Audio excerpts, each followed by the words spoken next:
দৈনিক লাখো কণ্ঠ।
সদরপুর কুষ্টিয়ার ঐতিহ্যবাহী একটি জেলা, কুমারখালী থানার মধ্যে সদরপুর গ্রাম। এই গ্রামে এত সুন্দর একটি মসজিদ আল্লাহ তাআলা যে একজনের মাধ্যমে নির্মাণ করার তৌফিক দিয়েছে, এর জন্য শুকরিয়া আদায় করছি আলহামদুলিল্লাহ।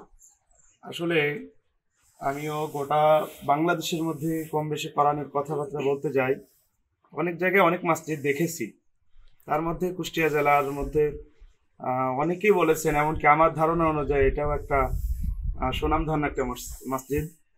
তো এখানে এমন মানে মসজিদের আশপাশ দিয়ে এরিয়া এমন করে করা হয়েছে যেটা কুষ্টিয়া জেলার মধ্যে কোথাও মসজিদের এরকম নেই। এজন্য এখানে দেখার মতন সার্বিক দিক দিয়েই দেখার মতনই একটি বিষয় অবশ্যই। এই জন্যই দূর দূরান্ত থেকে যেখান থেকে শুনে যে এখানে মসজিদে এমন হয়েছে কুষ্টিয়া জেলার মধ্যে একটা খুব মানসম্মত মসজিদ, এই জন্য অনেকে দেখার জন্য আসে। তিনি এই এলাকারই কৃতির সন্তান, জনাব মোহাম্মদ শেখ সাদি সাহেব। তো তিনার আসলে বাবার একটি স্বপ্ন ছিল যে এই এলাকায় একটা বড় একটা মসজিদ হবে।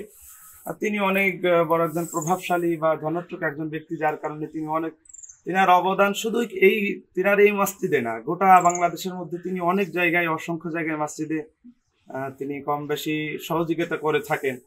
তো তিনার বাবা তিনাকে বলেছিলেন, আমি যতটুকু শুনতে পেরেছি, যে বাবা তুমি তো অনেক জায়গায় অনেক কিছু দিয়ে থাকো, কিন্তু আমার একটা আবদার যে এলাকার মধ্যে একটা সেরকম একটা মসজিদ তৈরি করে দিতে হবে। এই জন্য বাবার স্বপ্নটা পূরণ করার জন্যই তিনি মসজিদটি তৈরি করেছেন। তো দোয়া করছি, যেহেতু রাসূল সাল্লাল্লাহু আলাইহি ওয়াসাল্লামের হাদিস, রাসূল বলেন মান বানা লিল্লাহি মাসজিদান বানাল্লাহু লাহু বাইতান ফিল জান্নাহ। রাসূল সাল্লাল্লাহু আলাইহি ওয়াসাল্লাম বলেছেন, যে ব্যক্তি আল্লাহ তাআলার সন্তুষ্টি অর্জনের জন্য একটি মসজিদ তৈরি করবে, আল্লাহ তাআলা তার জন্য জান্নাতে একটি ঘর তৈরি করে দেবে। সুবহানাল্লাহ। তো এই জন্য যিনি এত টাকা, প্রায় ইঞ্জিনিয়ার সাহেবের কাছে শুনেছি প্রায় 3 কোটি টাকা বাজেট মসজিদটি খরচ হয়েছে প্রায়।